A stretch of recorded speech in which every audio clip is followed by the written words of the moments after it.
سارے معاملات صحیح کیے اور سچائی جو ہے وہ سامنے آئی اور انشاءاللہ تعالیٰ مزید آتی رہے گی. بات یہ ہے کہ جب آپ ان نیچرل کام کرتے ہیں تو نتائج بھی پھر ان نیچرل نکلتے ہیں.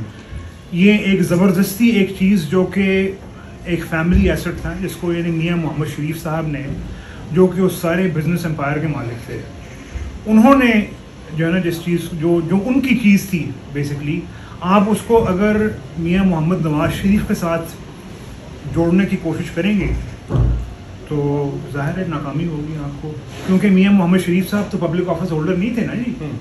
ٹھیک ہے, انہوں نے جس طریقے سے بھی ایکوائر کیا, اگر یہ تحقیقات اس کا سلسلہ میاں محمد شریف صاحب تک موڑا جاتا تو تمام سوالات کے جوابات مل جاتے, لیکن جو ہے یہ ان جوابات میں انٹرسٹڈ نہیں تھے, یہ میاں صاحب کو وکٹمائز کرنے میں محاذ آرائی کے اندر انٹرسٹ نہیں. سر نہیں, یہ 1962 سے نہیں, یہ پاکستان بننے سے پہلے کی بات ہے, لیٹ 1930s 1940s کی بات ہے. اتفاق فاؤنڈریز جو ہیں جو کوٹ لکھپت میں جہاں پہ اتفاق فاؤنڈریز کی فیکٹری تھی وہ 1959 میں جو ہے نا بنی تھی, 1959 میں. اس سے پیشتر جو یہ تھی یہ لاہور شہر میں تھی, 1959 میں یہ کوٹ لکھپت چلی گئی تھی. اور اس کے علاوہ اگر آپ مزید تفاصیل میں جائیں تو 32-33 کمپنیز تھیں کہ جن کی لسٹ جو ہے وہ میرا خیال ہے کہ آپ کے پاس ہوگی, ورنہ میں مہیا کر دوں گا آپ کو, جو کہ میاں محمد شریف صاحب نے بنائی تھی اس وقت. اور وہ ایک ایک جو فیکٹری تھی, مثال کے طور پہ Ittefaq foundries limited, Ittefaq brothers limited, brothers steel limited, Ilyas enterprises limited, Ittefaq sugar mills limited, brothers sugar mills limited, Ramzan sugar mills limited, Chaudhry sugar mills limited. ابھی تو میں باقی جو اس کے حصے ہیں ٹیکسٹائل وغیرہ کی طرف جا نہیں رہا ہوں میں, وہ سب جو ہے اپنا اس بزنس کی ملکیت تھے. ٹھیک ہے جی. اور اگر اس تحقیقات کا رخ اس طرح موڑا جاتا تو تمام جوابات ملتے, لیکن وہ کبھی بھی ان جوابات میں انٹرسٹڈ ہی نہیں تھے. دیکھیے سر, میں ایک بات کہوں گا یہاں پہ کہ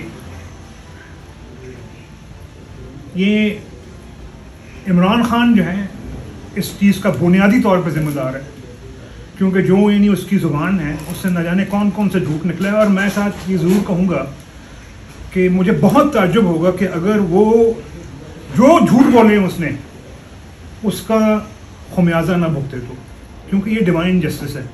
یہ اللہ تعالیٰ, میاں محمد شریف میاں نواز شریف صاحب نے کہا تھا کہ میں اپنا معاملہ اللہ پہ چھوڑتا ہوں, ابھی جو ہے یہ پائے تکمیل تک نہیں پہنچا. ایک حدیث ہے نبی پاک صلی اللہ علیہ وسلم کی کہ سچ نجات دیتا ہے, جھوٹ ہلاک کرتا ہے. الصدق ینجی والکذب یہلک.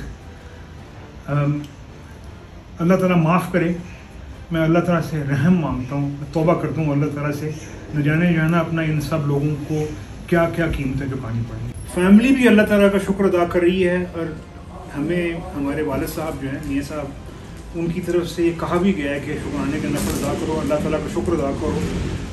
اور انہوں نے یہ معاملہ اللہ تعالیٰ کے اوپر چھوڑا تھا, اور میں یہ سمجھتا ہوں کہ ابھی جو ہے نا جو ابھی منطقی انجام تک نہیں پہنچا ہے معاملہ, آپ اس کا انجام دیکھیں گے.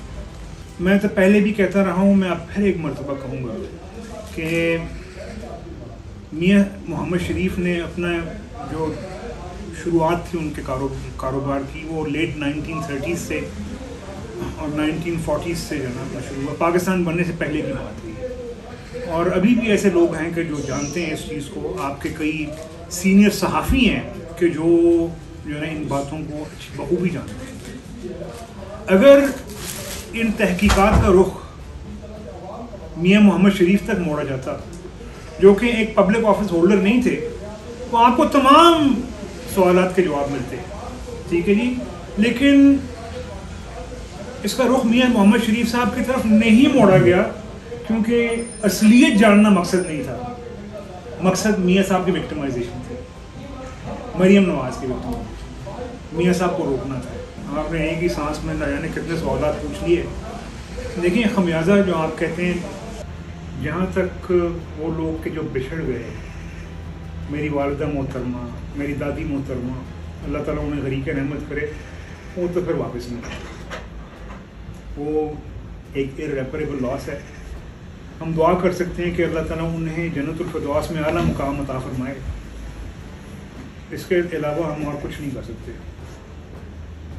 بہرحال یہ اللہ تعالیٰ کی طرف سے ایک امتحان ہے. باقی جہاں تک میاں صاحب کے اوپر جو کیسز ہیں ان کا تعلق ہے، وہ آپ جانتے ہیں کہ کل جو آبزرویشنز آئیں عدالت کی طرف سے وہ یہ تھیں کہ آپ میاں محمد نواز شریف کے ساتھ جو ہے ان کو کس طرح جو ہے نا معاملات کو جوڑ سکے. کیا ثبوت دیا آپ نے کہ آپ یہ کہیں گے کہ ان پراپرٹیز کا میاں محمد نواز شریف کے ساتھ کوئی تعلق ہے؟ میں جیسے پہلے کہہ چکا ہوں کہ اگر اس چیز کا تعلق میاں محمد شریف کے ساتھ جوڑنے کی کوشش کی جاتی، تحقیقات کا رخ اس طرف رکھا جاتا، تو آج معاملات مختلف ہوتے، تمام سوالات کے جوابات مل چکے ہوتے. غالباً یہاں پہ کسی نے ایک دی نیوز میں اس کے اوپر ایک بہت مفصل کالم بھی لکھا تھا. ٹھیک ہے جی، غالباً احمد نورانی نے جو ہے لکھا تھا، اگر مجھے صحیح طرح یاد ہو تو آپ کو تمام جو ہے نا سوالات کے جوابات مل جاتے. لیکن that was not some thing that was desired. اصل مقصد میاں صاحب کو نقصان پہنچانا تھا، مریم کو نقصان پہنچانا تھا، انہیں جیل میں ڈالنا تھا، انہیں ہیوملیٹ کرنا تھا. اور آپ نے جہاں تک انہیں بات کی خمیازے کی، تو میں بہت حیران ہوں گا کہ اگر ہم مستقبل میں ان لوگوں کو اس چیز کی قیمت ادا کرتے ہوئے نہ دیکھیں. اور قیمت انہیں کہاں سے ادا کروائی جائے گی؟ یہ ڈیوائن جسٹس ہے. ایک قدرتی جو ہے نا انتقام ہوگا ان لوگوں سے. ان کو اپنے کیے کی قیمت ادا کرنی پڑے گی، بھرنا پڑے گا نقصان جو ہے نا ان کو. ظاہر ہے وہ 5 سال جو انہوں نے میاں صاحب کے ضائع کیے، جو اس ملک کے عوام کے جو 5 سال ضائع کیے، وہ واپس نہیں آئیں گے. لیکن میرا سوال یہ ہے کہ آپ نے جو کچھ کیا، جو کہ جھوٹ پہ مبنی تھا، جس سے آپ نے یعنی کروڑوں عوام کو نقصان پہنچایا، آپ نے you will have to be answerable for that. اس دنیا میں، اس ملک کی عدالتوں میں، لیکن سب سے بڑھ کے جو ڈیوائن جسٹس ہے وہ بھی اس دنیا میں، اور پھر اللہ تعالیٰ کے اوپر. بہت شکریہ.